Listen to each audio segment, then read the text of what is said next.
It's already 11:28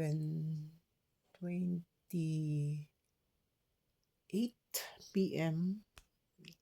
Yung gabi, kahating gabi na. But I'm still awake kasi hindi pa ako ready for bed. I'm checking my blood pressure and it's a bit high, medyo mataas eh. Kaya nagpapahinga ako ng konti. Hindi na sana ako maghapunan, kaya lang nagutom ako. Sabi ko baka hindi ako makatulog dahil hindi ako kumain ng kanin kasi galing kami sa Lamay with yung grupo ng mga apostolada dito sa aming parokya. Kasi may namatay kaming kasamahan. Tapos yun, nagpunta kami dun. Medyo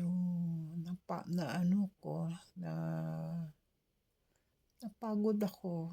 Wala naman akong ginawa. Kaya lang parang pagod na pagod yung pakiramdam ko. Now, nag-check ako ng blood pressure ko. Medyo mataas. 153. Pero mababa diastolic niya. 56 lang. After 5 minutes, nag-recheck ako. 138 na siya. So, maybe pagod lang ako. At saka nagutom ako. Hindi ako kumain ng kanin kasi dahil pinamerienda kami doon sa funeral home. Tapos, ayun.